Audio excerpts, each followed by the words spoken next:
A little history about reflexology. The origin of reflexology, or zone therapy as it was originally called, still remains a mystery.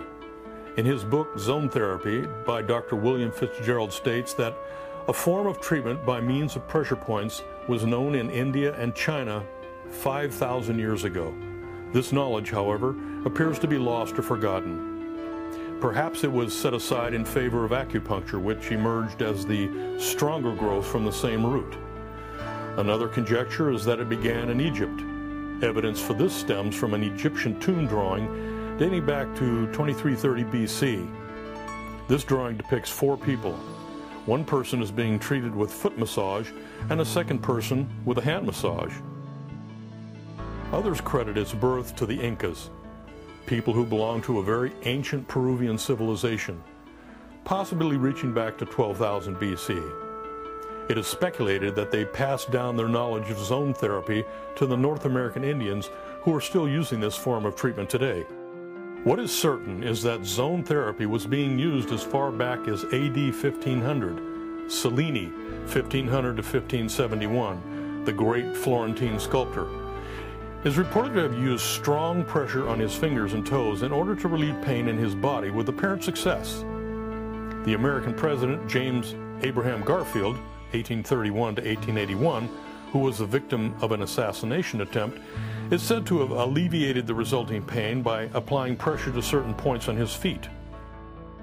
During the 16th century, several books on zone therapy were published in Europe. However, the credit for initiating reflexology, as it is known today, must be given to Dr. William Fitzgerald. Born in 1872, he graduated in medicine at the University of Vermont, USA, in 1895. After practicing in hospitals in Vienna, Paris, and London, he became an ear, nose, and throat specialist. What is reflexology? Welcome to the wonderful world of reflexology. Reflexology is the study of the stimulation of points or areas under the skin known as reflexes. Reflexes correspond to specific organs, glands, and structures throughout the body. The motion of properly applying pressure to the reflexes is called reflexing. The pressure is applied in a specific manner and a sequence using the thumbs and fingers. Throughout this video, you will learn different techniques that you can follow for reflexing the hands and feet. Reflexing can, and often does, relieve energy blockages represented in the hands and feet. Once the blockages are relieved, the corresponding parts of the body are likely also to experience some form of relief. Reflexing is deeply relaxing and helps induce the effects of stress on the body and emotions. Reflexing is a way of giving and receiving loving, caring, pampering attention, as well as all of the direct and indirect benefits to the body. How and why will relaxology work for your clients? It is estimated that there are over 7,200 nerve endings in the bottom of each foot. Stimulation of these nerve endings sends a message to the brain through the spinal cord. These messages tell the brain to produce endorphins, which are our body's own painkillers. Endorphins create the good feelings and relaxation so vital to our well-being. Our body collects deposits in nerve endings. Reflexing uses pressure and massage to work out these deposits, congestion, to allow the circulation and energy to flow freely. This permits the organs and tissues to function optimally, which is why relaxology will work for your clients. The technique of thumb walking for the hands and feet is a method of applying pressure to reflex points in a variety of ways. The only implements recommended to be used for reflexing are the hands, fingers, and especially the thumbs. With the fingers and thumbs, it is possible to reflex all areas of the hands and feet.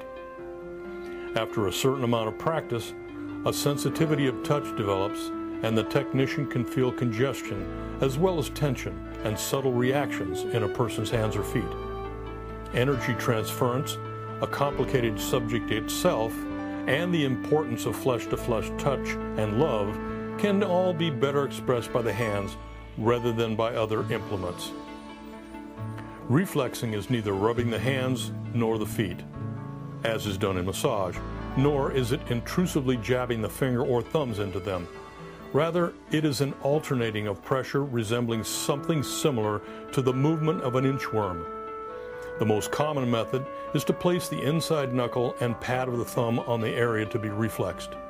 Press into the tissue with the knuckle of the thumb, gradually and smoothly shifting the emphasis of the pressure from the knuckle toward the tip of the thumb with a rolling movement. Reflexology, the reflex zones. The body is divided into 10 equal energy zones, 5 on either side of a median line, extending from the fingers up to the brain and down to the toes. 5 zones relate to the right half of the body and 5 to the left half. They are of equal width and are like segments of the body, not fine lines like acupuncture meridians. Reflexology, the spinal reflex. The spinal reflex lies on the medial side of the foot and runs from the base of the big toe to the heel, and on the medial edge of the hand from the base of the thumbnail.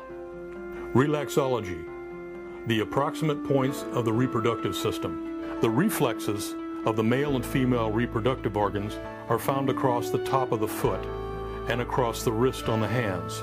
The uterus or prostate reflex is located on the medial side of the foot and hand. The ovaries or testes reflex is located on the lateral side of the foot and hand.